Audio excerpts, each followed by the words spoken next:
महामहिम द्रौपदी मुर्मू जी थी और ये संवैधानिक रूप से सबसे पहला जो अधिकार होता है कि इन्होंने हिंदू राष्ट्र के नारे लगाए हैं और हिंदू राष्ट्र के ही कारण इन्होंने एक राजा की तरह संसद भवन को बनवाया है।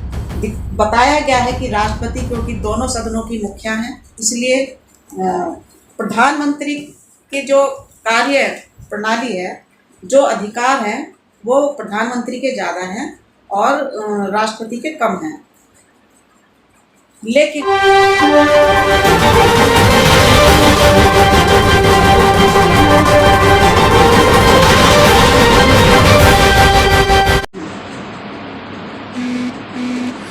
जी दोस्तों, जय भीम, जय भारत, जय संविधान। एक बार माताजी कमलेश जी हमारे साथ फिर से हैं, जो कि जीवनी संगिनी रही हैं अपने प्रोफेसर माता दीन जी के, जो कि लॉ फैकल्टी में उन्होंने बहुत काम किया है दिल्ली यूनिवर्सिटी में, और बड़ी बड़ी हस्तियों के प्रोफेसर रहे हैं, गुरु रहे हैं।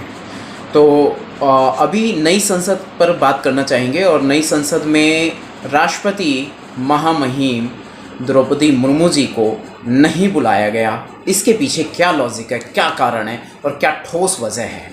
जी माता जी बताएंगे प्लीज़। जय भीम, जय संविधान, जय भारत। जी, ये नई संसद का उद्घाटन 28 मई 2023 को हुआ। जी, ये इतिहास में काला अक्षर में लिखा जाए, क्योंकि हमारी संसद की, हमारे देश की प्रथम नागरिक महामहिम द्रौपदी मुर्मू जी थी और ये संवैधानिक रूप से सबसे पहला जो अधिकार होता है, आप देखिएगा कि जब दोनों संसद सत्र चलते हैं तो दोनों सत्रों का अभिभाषण राष्ट्रपति द्वारा होता है।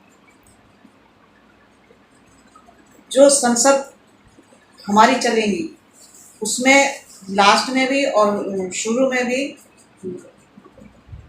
इन्हीं के अभिभाषण से शुरू होता है, इन्हीं का धन्यवाद दिया जाता है। तो संसद का जो सबसे पहली हमारी महामहिम राष्ट्रपति मुर्मू थी, और एक देखा जाए तो ये हमारे इतिहास में सबसे गौरवान्वित दिन हो जाता अगर हमारी राष्ट्रपति द्रौपदी मुर्मू नई संसद का मुहूर्त करती। मैं सीधा हमला करना चाहूँगा मनुवादी सरकारों पर। क्या उन्होंने भेदभाव की रणनीति का इस्तेमाल किया, मनुस्मृति का पालन करते हुए हमारी महामहिम जी को, भारतीय महामहिम को नहीं बुलाया?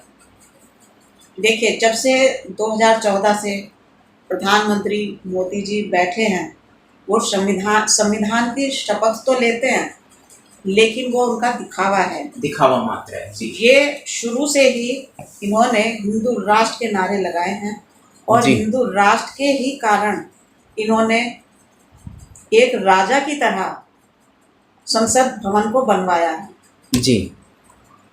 अगर संविधान की शपथ लेते हुए हमारे प्रधानमंत्री बन सकते हैं तो संविधान के अनुसार ही हमारी संसद का उद्घाटन भी करते जी। और वो क्योंकि देश का संविधान में जो लिखा है, सबसे पहला नागरिक प्रधानमंत्री वो राष्ट्रपति जी, फिर उसके बाद उपराष्ट्रपति जी हैं, तीसरे नंबर पर प्रधानमंत्री जी आते हैं। अगर राष्ट्रपति नहीं होती तब राष्ट्रपति उसका इनॉग्रेशन करते, उद्घाटन करते। अगर वो भी नहीं करते तो फिर प्रधानमंत्री का नंबर आता है। अब क्या हुआ है कि हमारे प्रधानमंत्री जी ने, देखा जाए तो हिंदू राष्ट्र के नाम से उनको ये लगता है कि जो भी मैं अपना हिस्ट्री में नाम करूँगा, जो भी कार्य करूँगा, मेरा नाम हिस्ट्री में जाए, कोई दूसरा उनके सामने आए नहीं। इससे क्या हो रहा है कि उन्होंने सोचा कि अगर राष्ट्रपति से नहीं कराऊंगा तो उपराष्ट्रपति करेंगे, तो उन्होंने दोनों को ही निमंत्रण नहीं दिया। दुख की बात यह है कि जो अभिभाषण उन्होंने लिखवाया मुर्मू जी से, महामहिम से, वो 26 तारीख का लिखा हुआ है और उपसभापति ने उसको पढ़ा है, ना उपराष्ट्रपति ने पढ़ा और ना राष्ट्रपति ने पढ़ा। तो ये सब जगह इन्होंने हिंदू राष्ट्र के हिसाब से काम किया है। और अगर हम देखें तो कानून के हिसाब से जो उनका काम है 79 में, आर्टिकल 79 में बताया गया है कि राष्ट्रपति, क्योंकि दोनों सदनों की मुखिया हैं, नहीं, दोनों सदनों की मुखिया हैं, इसलिए प्रधानमंत्री के जो कार्य प्रणाली है, जो अधिकार हैं, वो प्रधानमंत्री के ज़्यादा हैं और राष्ट्रपति के कम हैं। लेकिन जो हक उनका है, क्योंकि जो भी प्रधानमंत्री अपने मंत्रिपरिषद में कोई कानून बनाते हैं या बदलाव करते हैं, वो बिना राष्ट्रपति की मंजूरी के वो पास नहीं हो सकती। अगर कोई भी ऑब्जेक्शन हमारी राष्ट्रपति मुर्मू लगा देती तो वो नहीं हो सकते पास। जी। तो कानून उनके पास होते हैं। फिर होता है 74(1) में है, कहा गया है कि प्रधानमंत्री मंत्रिपरिषद का गठन करते हैं और निपटारा राष्ट्रपति करते हैं। आर्टिकल 87 में संसद के दोनों सदनों की शुरुआत होती है, संबोधित करती हैं और कार्यपालिका जो विधान संसदों का सत्र है, वो हमारे प्रधानमंत्री जी बिल बनाना और करना, वो सारे कार्य प्रधानमंत्री जी करते हैं। अब सवाल ये है कि जब संविधान में हमारी ये लिखा है कि प्रथम नागरिक ही जी सबसे बड़ा है, तो सीधी तौर पे यही कहा जाएगा कि हमारी राष्ट्रपति मुर्मू जी को उसका उद्घाटन करना चाहिए था। यहाँ पर जो है डिस्क्रिमिनेशन जेंडर हुआ है, जिसको हम कहते हैं लिंग असमानता। जी बिल्कुल, पुरुष वर्ग जी और स्त्री वर्ग जी यहाँ पे हो गया। जो पितृसत्तात्मक जो हमारे अंदर चली आ रही है कि जो भी काम करेगा पुरुष करेगा, औरत नहीं करेगी। अगर ये दिमाग में था तो हमारी मुर्मू जी को राष्ट्रपति बनाया क्यों?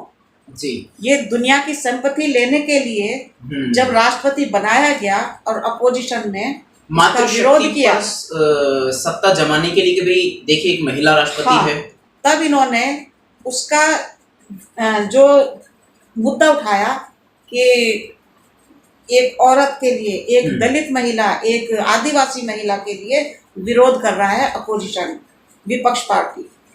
लेकिन अब किसी ने विरोध नहीं किया, तो अब हमारे प्रधानमंत्री ने खुद जाकर क्यों उसका उद्घाटन करा? क्यों नहीं राष्ट्रपति को निमंत्रण तक नहीं दिया? शर्म की बात तो यह है कि निमंत्रण तक नहीं दिया। तो ये हमारे लिए बहुत ही अत्याचार है, निंदा हो रही है, निंदा। ये देखने की बात ये हमारे देश के लिए नहीं है। उस दिन पूरी विश्व ये देख रहा था कि संसद में क्या होगा। तो हमारे देखा जाए तो पूरे विश्व में बदनामी हुई है इस चीज़ की। तो ये हमारे लिए, हम तो ये कहेंगे कि ये काले अक्षरों में लिखा जाएगा। और मैं तो ये कहती हूँ, पहली बात ये है कि अगर हमारी मुर्मू जी राष्ट्रपति बनी हुई थी, उनका हिस्ट्री में नाम आ गया था, उनको चाहिए था कि उन्हें अपना अधिकार लेना चाहिए। अगर राष्ट्रपति मना करती तो प्रधानमंत्री कोई चीज़ नहीं थी उस टाइम में कि वो ना करते। इन्हीं दोनों मुद्दों पे मैं आऊँगा दोबारा से। एक कुछ पॉइंट्स मैं यहाँ आपके सामने रखना चाहता हूँ जी। देखिए, एक तो जो बात आपने कही है कि नारी और ऊपर से आदिवासी यानी शूद्र और नारी, तो दोनों में मनुस्मृति में दोनों का ही तिरस्कार है और वो इन्होंने सिद्ध करके दिखाया वर्तमान में जी। तो ये देश के प्रधानमंत्री ने करके दिखाया है, यानी वो अपने प्रधानमंत्री पद की कोई गरिमा गौरव कुछ नहीं समझते। पहली बात, पहली गलती नहीं है उनसे इस पद पे रहते हुए। और दूसरी बात, वो संविधान को भी नकार रहे हैं। और तीसरी बात, नारी शक्ति मातृशक्ति को भी वो नकार रहे हैं। हाँ, उन्होंने जातिवाद भी देखा जाए तो इन्होंने किया है, लिंग भेद भी उत्पन्न किया है, भेदभाव किया था। क्योंकि सबको पता है कि जब ये राष्ट्रपति बनी थी तो इनको गंगा जल छिड़का गया। बिल्कुल बिल्कुल। तो इसका मतलब है इन्होंने उसका शुद्धिकरण कर दिया राष्ट्रपति का। तो अब क्या परेशानी थी कि अब सही कह रहे हैं आप, बिल्कुल मुद्दे की उसको बात है। उद्घाटन क्यों नहीं कराया? अब तो वो शुद्ध हो गई अगर इनके हिसाब से देखा जाए। दूसरी बात ये है कि यहाँ पे इन्होंने ये नहीं देखा कि एक औरत मेरे हिस्ट्री में मेरा सबसे बड़ा नाम होगा अगर मैं इनसे उद्घाटन कराऊंगा। वो अपने आप को प्रधानमंत्री ये समझ रहे हैं कि मैं राजा हूँ इस टाइम। जो पहले ज़माने में राजा महाराजा काम करते थे वही काम वो कर रहे हैं कि सब कुछ कंट्रोल उनके अंदर हो। दूसरा कोई संविधान की उन्होंने अवहेलना कर दी। ये संविधान का सरासर धज्जियाँ उड़ानी है और कुछ नहीं। और यही काम इन्होंने जब बस देखा जाए तो जो हमारे पहले राष्ट्रपति थे जब इसकी नींव रखी गई थी तब भी प्रधानमंत्री खुद पूजा करने में बैठे थे, हमारे रामनाथ कोविंद को नहीं बुलाया। और अब उद्घाटन किया है तो अभी भी इन्होंने खुद उसकी पूजा पाठ की है, जबकि वहाँ संविधान के हिसाब से उसका उद्घाटन करना चाहिए था। संविधान में कहीं नहीं लिखा कि पूजा पाठ करो। अगर मान लिया, अब हम ये कहते हैं कि अगर मान लिया इस जगह कोई और मुस्लिम होता या क्रिश्चियन होता या सिख होता तो क्या संसद भवन में पूजा पाठ होती जैसे इन्होंने पूजा पाठ कराई? क्या मुस्लिम मस्जिद का वो कुरान बैठ के पढ़ते? बहुत बड़ी बात आपने कही है, बहुत बड़ा। क्या सिख अपनी गुरबानी बैठ के पढ़ते हैं वहाँ पे? या पादरी वहाँ पे बैठ के अपनी बाइबल बैठ के पढ़ते? राइट। तो कितने शर्म की बात है कि एक धर्मनिरपेक्ष लोकतांत्रिक देश में ये इन्होंने पूजा पाठ करके दिखाया और वहाँ पे मोटे मोटे दक्षिण भारत से आए हुए, केरल से, तमिलनाडु से लाए हुए आदमी पंडित वहाँ पे पूजा पाठ करा रहे। ये हमारे लिए सबसे शर्म की बात है। मोदी जी प्रधानमंत्री देश के वो स्टिक सी लेके चल रहे हैं, हाथ जोड़ के, गिर जाएं, चोट लग जाए, कुछ भी हो सकता है। बूढ़े तो हो चुके हैं, वैसे भी देश को नए प्रधानमंत्री की जरूरत है। तो वहाँ पे ये पाखंड दिखा रहे हैं, स्ट्रीम मीडिया बड़े शान से दिखा रही है, बड़े ढंग से कैमरामैन उसको शूट कर रहे हैं। बड़े अजीब से इन लोगों के ख्यालात हैं। दूसरी बात है कि पॉलिटिकल बैकग्राउंड में कुर्सी पे प्रधानमंत्री किस लिए बैठे कि वहाँ बैठ के पूजा पाठ करेंगे? नहीं, दूसरी बात यह है कि ये सिंगोल लेके आए। हाँ, वो सिंगोल की बात, सिंगोल जो आप कह रहे हैं, जो छड़ी बात कह रहे हैं आप, सिंगोल लेके आए। सिंगोल का मतलब था पुराने जमाने में जब एक राजा हार जाता था, जो दूसरा राजा बैठता था तो उसको वो सत्ता हस्तांतरण कहना या राज सत्ता सौंपनी उसको कहते थे। जी जी, ये मतलब भी नहीं जानते। लेकिन मोदी जी तो खुद 9 साल से बैठे हुए हैं, वो किसको हस्तांतरण कर रहे हैं, किससे करवा रहे हैं? ये समझ से परे की बात है। मानसिक रूप से मेरे को तो ये मानसिक रूप से बीमार हो चुके हैं हिंदू राष्ट्र के नाम से। तो ये समझ नहीं आया कि सिंगोल रखने से आप चाहते क्या हो, आप किससे तुमने सत्ता ली है? अभी आप तो 9 साल से बैठे हुए थे ना, और आगे भी पूरे बैठने की तैयारी है आपकी। तो फिर सत्ता हस्तांतरण हो कहाँ रहा है, किसका हो रहा है? अजीब सी बात है। दूसरा ये है कि एक तरफ नारी को पूज रहे हो, तुम देवी बना रहे हो, ये कर रहे हो। कोई लक्ष्मी है, बहू आ गई घर में तो लक्ष्मी हो गई है, कन्या जिमा दी है, वहां पे देवियों की पूजा हो रही है, उनसे बलात्कार हो रहे हैं। देवदासियां आज भी साउथ में प्रथा है। हाँ, दूसरी बात मैं कह रही हूँ कि तुलसीदास ने जो अपनी रामचरितमानस में लिखा है, ढोल गंवार पशु नारी सब ताड़न के अधिकारी, तो हमारे मोदी जी ने वो दिखा दिया है कि ये हिंदू राष्ट्र है और यहाँ पे नारी को जो है ताड़न के अधिकारी, उनको स्थान नहीं है संसद में उद्घाटन करने का। तो उन्होंने दिखा दिया है, उन्होंने जातिवाद भी दिखाया है, उन्होंने लिंग भेद भी दिखाया है। वो पूरी तरीके से मनुस्मृति का पालन कर रहे हैं और मनुस्मृति को बार बार उठा के सामने लेके आ रहे हैं। 1 नेशन 1 मैन वाली बात इन्होंने आज से 20 साल पहले कभी चेतावनी भी दी थी और कहा भी था, और ये वो करके भी दिखा रहे हैं। अब रही बात इनकी, ये जैसे आपने इंगित किया और बिल्कुल ठीक कहा है कि इन्होंने एक नॉर्मल बात भी होती है, मतलब मैं सीधा कहूँगा कि ये इनको वहाँ धर्म के स्थापना के लिए गए हैं या लोगों के दुख दर्द दूध, प्रधानमंत्री की जो वो पंडित बन जाते हैं ना, मतलब पुजारी बन जाते हैं किसी मंदिर में, इतना ही धर्म का ध्यान है। तो नहीं, एक प्रधानमंत्री के जैसा कि अभी आपने कहा था, यदि सिख बैठते, सिख प्रधानमंत्री बन जाएंगे तो वो वहाँ पे अपने धर्म का प्रचार प्रसार धर्म का प्रचार नहीं करेंगे ना, क्योंकि एक वो नहीं संवैधानिक करेंगे। पद है ये। लेकिन प्रधानमंत्री जी तो कर रहे हैं, मोदी जी कर रहे हैं। प्रधानमंत्री एक संवैधानिक पद है, आप उसका दुरुपयोग नहीं कर सकते। कर रहे हैं। ये गलत किया है और आगे भी ये गलत ही कर रहे हैं। आप ये देखिएगा, कहीं का भी आप प्रेसिडेंट देखिएगा, प्रधानमंत्री देखिएगा, अमेरिका का प्रधानमंत्री, जी, वो चाहे ये सब नहीं कर रहे। राष्ट्रपति हैं, चाहे आप पाकिस्तान का देखिएगा या आप और किसी चाइना का देखिएगा, अगर वो कहीं पे देखा आपने कि कोई अपने अगर मुस्लिम है तो मस्जिद में जा रहे हैं, या अमेरिका में है वो क्रिश्चियन है तो क्या वो गिरजाघर में बैठे हुए हैं, वो दिखा रहे हैं किसी को कि हम गिरजाघर में जा रहे हैं। हाँ। जो आस्था है वो अपने मन में होती है, वो किसी को दुनिया में दिखाने के लिए नहीं होती है। हमारे प्रधानमंत्री पहले प्रधानमंत्री हैं जो कि कभी तो वो केदारनाथ की गुफा में जाके बैठ जाएंगे, कभी वो दूसरी जगह जाके बैठ जाएंगे, हैं, काशी में जाके बैठ जाएंगे, पूजा करेंगे, संसद में पूरा मंदिर बना के दे दिया है। आप ये देखिएगा, अगर संसद भवन में अंदर से आप देखेंगे जो फोटो आ रही हैं अंदर की, जो संसद भवन बना है, जो चारों तरफ से जो दीवारें हैं, अगर आप उनको देखेंगे तो वहाँ पे अलग अलग, कोई कहीं पे ऋषि मुनि बिठा रखा है, कोई कुछ और बिठा रखा है, कहीं राजा महाराजा करके बिठा रखे हैं, कहीं हाथ जोड़ते हुए धोती लंगोटी पहन के हुए हाथ जोड़ते हुए 10-20 लोगों को दिखा दिया। तो क्या हमारे प्रधानमंत्री ने इसलिए संसद भवन बनाया? मतलब राजनीतिक कल्याण। पुराने जमाने में जो हमारे गरीब लोग थे, जितनी हमारी गरीबी थी या बेवकूफ़पना था, जो कि हम एक जिंदा कर रहे हैं उसको, एक पाखंड था उस टाइम में भी, तो उसको जिंदा करके हमारे उसने लगा दिया दीवारों में, संसद भवन में। मतलब वही पुराना राज, पुराना शासन, मनुस्मृति का शासन ये वापस लेके आना चाहते हैं। शब्दों में कहा था, अब करके दिखा दिया और करके भी दिखा रहे समय समय पर। इसके अलावा इन्होंने एक मतलब जो गरीब, और साउथ में आज भी देवदासी प्रथा है, रिपोर्ट आती रहती है टाइम टाइम पे सोशल मीडिया पे, और उनको खत्म करने की बजाय, कुरीतियां खत्म करने की बजाय, सामाजिक बुराइयां खत्म करने की बजाय, शिक्षा दीक्षा का प्रचार प्रसार खत्म करने की बजाय, ये सारे के सारे मनुवादी लोग सत्ता में बैठकर देश और दुनिया को क्या संदेश दे रहे हैं? ये संदेश ये दे रहे हैं कि हम सदियों पीछे चले गए हैं। जी बिल्कुल। जो हम आज़ादी से पहले करते आए हैं वही हम अब भी करना चाह रहे हैं।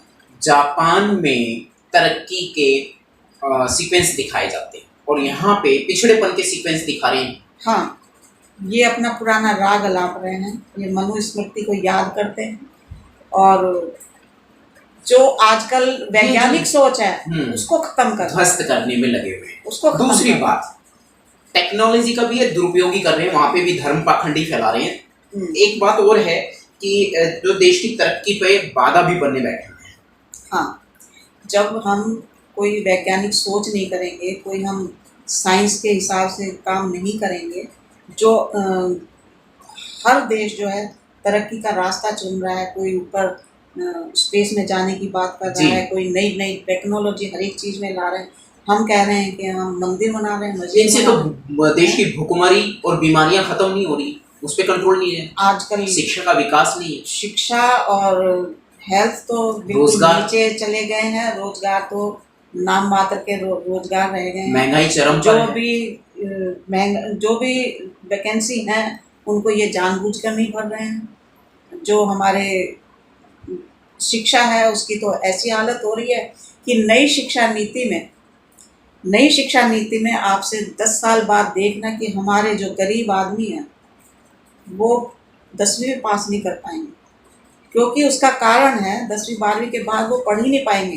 पहली तो बात है 10वीं 12वीं भी करना मुश्किल हो जाएगा, जिस हिसाब से इन्होंने उसकी वो नींव रखी है कि रीजनल प्रादेशिक लैंग्वेज चलेगी और उसमें यही कुम्हार बढ़ई के काम सिखाए जाएंगे, मैकेनिक और प्लम्बर बनाए जाएंगे। तो पहली तो बात है कि 12वीं तक पढ़ाना मुश्किल है, और जो बच्चे पढ़ भी जाएंगे तो वो कॉलेज में नहीं जा पाएंगे, क्योंकि जो CUT आगे लगा दिया है, कह दिया है कि भाई 12वीं की नंबरों की कोई वैल्यू नहीं रहेगी। हाँ, और CUT करोगे तो उसमें आप देख सकते हैं कि जो आज गली गली में दिल्ली में कनॉट प्लेस है, मुनीर का है, जिया सराय है, आपका ये मुखर्जी नगर है।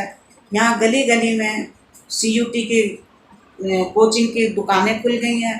अब 30,000 40,000, जो 8,000 10,000 की नौकरी कर रहा है जो माँ बाप, वो 30,000 की अपने बच्चों की कोचिंग कैसे कर देगा? तो बच्चे सीयूटी नहीं पास करेंगे तो कॉलेज में नहीं एडमिशन लेंगे, तो आपका तो यहीं पे काम खत्म हो गया।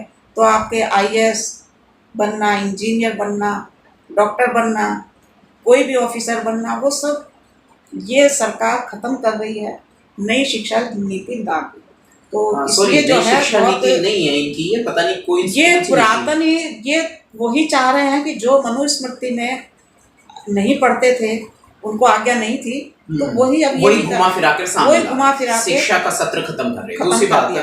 एक था इनका कि रोजगार पे जाना चाहिए, तरक्की पे जाना चाहिए, उन पर इनका फोकस नहीं है। वही धर्म वाली बातें, धर्म ही अधर्म है मेरे हिसाब से। धर्म अधर्म सब चल रहा है। जो वैकेंसी निकली हुई है उनको ये पूरा नहीं कर रहे हैं, और जो वर्कलोड है, जो मजदूर अब लगे हुए हैं, जो ऑफिसर लगे हुए हैं, जो एम्प्लॉयमेंट लगी हुई है, उनके ऊपर जो है वर्कलोड ज़्यादा है, क्योंकि काम करने वाले लोग कम रह गए हैं और काम उनको पूरा करना पड़ रहा है। आप अगर ट्रेन हादसा देखोगे ये, तो इसमें कुछ भी कहोगे आप, अब ट्रेन में ड्राइवर को कितने घंटे काम करना, 13-14 घंटे काम करके काम कर रहे हैं। कोई भी काम है, आप फैक्ट्रियों में भी देख रहे हो, आप कहीं पर भी देख लीजिए, जो बैंक हैं, बैंकों में भी देख लीजिए, आपको काम बहुत ज़्यादा करना पड़ रहा है, क्योंकि काम करने वाले लोग ज़्यादा हैं और वर्कलोड बहुत ज़्यादा। जो इन्होंने श्रमिक कानून में फेरबदल किया है, वो हमारे लोगों के लिए बहुत खतरनाक है। एक बात और मैं ध्यान केंद्रित करना चाहूँगा, मजदूर की और श्रमिक की बात आई है, इसलिए हम देखते हैं और सोशल मीडिया पे बहुत ही बेवकूफ़ा वाली हरकतें हम देखते हैं। लोगों के पास पता नहीं क्यों सोचते नहीं है कि जहाँ जानवर गाड़ी में लगता था, वो पुराने ज़माने में बैलगाड़ी में, मतलब जो है बैल या गधा या घोड़ा लगा होता था या सांड लगा होता था, वो बफेलो वाला, तो उसकी जगह आज दिल्ली, भारत की राजधानी दिल्ली में आपको इंसान मिलेगा, और कई जगह मिलेगा, पुलिया पे मिलेगा, कई जगह मिलेगा, मोटरसाइकिल से धक्का लगा रहे हैं। अच्छी बात है, मदद कर रहे हैं, लेकिन क्या इस टेक्नोलॉजी पे इनका दिमाग नहीं चलता कि उसमें थोड़ी सी मशीन लगाई जाए जिसकी 20 किलोमीटर प्रति घंटा से लेकर 30 तक स्पीड हो। इससे ज़्यादा स्पीड उस पर हैवी लोडिंग गाड़ियाँ होती हैं, तो इस पर ज़्यादा वजन नहीं होना चाहिए, ज़्यादा स्पीड में नहीं रखना है, और स्लो स्पीड में ही उसको चलाया जाए। तो वो मजदूर है, इंसान है, वो अपनी रोजी रोटी के लिए काम कर रहा है, उसकी मजबूरी है। क्या उन धन्ना सेठों के पास में, जिनके पास वो काम कर रहे हैं, या भारत की सरकार के पास कोई नई रणनीति नहीं है इनके लिए कि थोड़ा सा उसको टेक्निकल बना दें कि वजन उसको, इंसान को शरीर से ना ढोना पड़े, पैर से धक्का ना लगाना पड़े, और वो एक्सीडेंटल ना बने, और उसको है ना, मतलब वो सदर बाजार में आप चले जाइए, हाँ, आसानी से, जो आराम से तांगे की तरह वो उसको अपने शरीर पे लाद के उसको चलता है इंसान। हाँ, नंगे पैर दौड़ रहा है, नंगे पैर दौड़ता है। दिहाड़ी भी इनको कम मिलती है, दिहाड़ी तो बेचारों को खाना दाल रोटी के लिए। यदि हम जाते हैं वहाँ पे मशीन की बात करते हैं, उन लोगों से मैंने पर्सनली बात करी है, तो वो मजदूर वर्ग इस बात के लिए बिल्कुल तैयार नहीं है कि वो अपने इस रोजगार को छोड़ दे। वो कहता है यही रोजगार है, यही जीवन है, यही चलेगा, ऊपर वाले ने इतना ही दिया है। लेकिन मैं कहता हूँ उनको एक मशीनरी पकड़ा जाए, सामान ढोने में आसानी हो जाए। सेठों से भी बात करी, वो भी एग्री नहीं है। तो नहीं, सेठ तो उनका देखो शुरू से ही सेठ का काम होता है, जो मालिक का काम होता है मजदूर का शोषण करना। तो मजदूर का शोषण तो वो कर रहे हैं। ये तो गवर्नमेंट को अगर नई टेक्नोलॉजी ला के उनको कहेंगे कि नहीं अब आपको ये लगाने हैं, तो वो सेठ भी लगाएंगे। कोई महंगी तकनीक नहीं है, महंगी नहीं होती है, लेकिन लगाने की बात है। जब ये उसका एजाज करेंगे तो मतलब एक अलर्ट जारी कर दें, कानून सख्त निकाल दें कि भैया लगाना ही लगाना है, कोई भी इंसान आज के बाद वजन नहीं ढोएगा मशीन के बिना। उसके लिए कानून ये कर सकते हैं कि कोई भी अगर ऐसा आदमी पैदल चलता हुआ बोझ ढो रहा है और जिसके अंडर काम कर रहा है, उसकी जिम्मेदारी, तो उसकी जिम्मेवारी है, उसको सजा होगी या फाइन होगी। फाइन भी होगा, सजा भी होगी। हाँ, तो फिर वो जो काम करा रहा है वो आदमी थोड़ा सा डरेगा और वो उनको मशीन छोटी मोटी करके उसको देगा, जिससे कि उसे घसीटना ना पड़े, थोड़ा बहुत चले और हाँ। मजदूरों को आराम मिलेगा। मतलब शरीर पर वजन नहीं पड़ेगा, हाँ, लेकिन काम फिर मजदूरों भी को उसको होगा। काफी आराम मिलेगा। जी जी, हो सकता है। तो जान का जोखिम भी उसमें बना रहता है, एक्सीडेंटल भी बना रहता है, काफी उस लोगों को मजदूर के लिए तो एक्सीडेंट है ही, होता है। और लोगों का भी है। हाँ, क्योंकि जब वो पीछे से धक्का लगाता है कोई, जी जी, तो वो Unbalance। आगे वाले को बैलेंस करना बहुत मुश्किल होता है। जी जी, you are तो right। इसलिए जो है आगे वाले को अगर स्कूटर है या कोई भी चीज है तो उसको धक्का लगेगा तो वो गिरने का खतरा होता है। देखिए, मुद्दे गोल हो जाते हैं, बहुत सारी बातें होती हैं और बहुत सारा वर्क है करने के लिए, बहुजन मीडिया के लिए भी, सोशल मीडिया के लिए भी, और हम भारतीयों के लिए भी, कि भारत को मैं अभी बैकवर्ड कंट्री में काउंट करता हूँ। मेरी नज़र में भारत अभी एक पिछड़ा हुआ देश है। बहुत सारे लोगों को ये बात बहुत बुरी लगेगी, लेकिन बहुत सारा काम अभी बाकी है। ये तो हम राजधानी की बात कर रहे हैं, मैं देहातों की बात करूँ तो वहाँ तो और भी बुरा हाल है। क्या नई संसद की आवश्यकता थी इस समय भारत को? देखिए, अभी तो वहाँ से क्या काम जारी होगा? नई संसद में क्या करेंगे ये, धर्म के अलावा? धर्म तो अब अलग हो गया। धर्म में तो जो पूजा पाठ होगी वो हो गई, अब आगे तो धर्म होगा नहीं वहाँ पे। आगे तो कानून ही चलेगा जो भी तो होगा। बताएंगे थोड़ा सा इस विषय में, अपनी जनता को जानकारी देंगे? नहीं, ये जो सिलसिला चल रहा था, ये कहते हैं कि नरसिम्हा राव की सरकार में ये डिसीजन लिए गए थे कि हमें संसद भवन बनाना है बड़ा। लेकिन इतनी कोई खास जरूरत नहीं थी कि हमारे देश में पहले ही इतनी परेशानी है। जी, भुखमरी है, काम नहीं हो रहा। भुखमरी है, बेरोजगारी है, महंगाई है, तो कोई जरूरी नहीं था कि इसी टाइम हो। अगर थोड़ा सा नॉर्मल हो जाता तो उस टाइम भी कर सकते थे। हमारे एमपी तो उतने ही है जी जी, जब बढ़ेंगे। ऐसा नहीं है कि आप उसको 10 साल 20 साल पहले बना के रख दो तभी आपका काम चलेगा। बिल्डिंग बनाई है, बिल्डिंग में धर्मांतरण किया गया, मतलब धर्म की बातें ही हो रही हैं, धर्म की प्रतिलिपियां लगाई गई हैं। इसके अलावा तो वहाँ मुझे कोई चमत्कार नहीं, कोई चमत्कार नहीं है उसमें, कोई चमत्कार नहीं है। ठीक है, वो बड़ा बन गया है, लेकिन बागेश्वर बाबा की इतनी मार्केटिंग कर देगी कि आज वो टॉप मोस्ट बन गया इंडिया का। टॉप मोस्ट नहीं है ये, कि सर्वोपरि हो गया है। मुद्दों से भटकाने के लिए उसको खड़ा कर रखा है। जी जी, और 25 साल का मेरी नजर में एक आवारा है। क्योंकि हमारी जनता अब ये अवेयरनेस आ गई है उनको। वो लेकिन सवाल करते हैं कि महंगाई के लिए, बेरोजगारी के लिए, हेल्थ के लिए, तो सवाल करते हैं भ्रष्टाचार के लिए कि भ्रष्टाचार हो रहा है। जहाँ जहाँ उनको कमियां नजर आती हैं उनके लिए बात करते हैं। तो उनको भटकाने के लिए बाबा को बिठा दिया है। बागेश्वर बाबा, ये ट्रेन हादसा हुआ है जो, इसको रोक नहीं पाया अपने चमत्कार से? हाँ, अगर वो उतना चमत्कारी था तो उसने पहले क्यों नहीं भविष्यवाणी करी कि हाँ यहाँ पे एक्सीडेंट हो जाएगा और अलर्ट हो जाओ, वहाँ पे जाती नहीं, ब्लॉक कर दिए जाए, ट्रेन ही ना जाती। हाँ, वहाँ उनकी चमत्कारी विद्या फेल हो गई। अंधविश्वास है। ऐसे ही मुगलों के टाइम में, या सॉरी ये कहते हैं मुगल आ गए देश में और देश को गुमराह कर दिया, अंग्रेज आ गए देश में गुमराह कर दिया, लेकिन ऐसा कुछ भी नहीं हुआ। कोई नहीं है, ये खुद ही गुमराह होते हैं, खुद ही गुमराह हैं। और दूसरी बात, इन्होंने उस समय भी कोई देवी देवता चमत्कार नहीं कर पाया इनका। हाँ, वो कहाँ गए? ना कोई मूल मंत्र काम आया, ना कोई जादू टोना काम आया। कर्नाटका में तो इनके लिए बजरंग बली आ रहे थे। हाँ। हमारे प्रधानमंत्री के लिए बजरंग बली ने आके क्यों नहीं ट्रेन एक्सीडेंट रोका? सही बात। तो ये तो मतलब देखा जाए तो ये हमारे आम जनता को जो उनके मुद्दे हैं उनको भटकाने का काम है। ना कोई बाबा है, ना कोई बजरंग बली है, ये सब इनका दिखावा है और लोगों को पागल धर्म के नाम पर अपनी राजनीति, धर्म के नाम से राजनीति कर रहे हैं और कुछ नहीं है। धर्म को आगे लाना है और जो अच्छे काम करने चाहिए वो नहीं कर रहे। मतलब देश की तरक्की का कोई काम नहीं हो रहा है, दिखावे के लिए 2-4 काम किए भी हैं तो वो आपका मन लूटने के लिए, आपके वोट लूटने के लिए, आपका विश्वास लूटने के लिए। और SC ST के लिए मैं यहाँ एक बात कहना चाहूंगा कि आप प्लीज अलर्ट हो जाएं। अलर्ट इसलिए नहीं होना कि दुश्मन तेज है, अलर्ट इसलिए होना है कि आपने दुश्मन को हराना है, परास्त करना है और अपनी सत्ता हासिल करनी है बाबा साहेब के द्वारा या बहुजन महापुरुषों की क्रांति के द्वारा दिए गए इस जीवन से आप लाभ उठाएं इसका, और समय पर रहते ही दुश्मन को परास्त करना है, यानी मनुस्मृति को खत्म करने के लिए आगे बढ़े।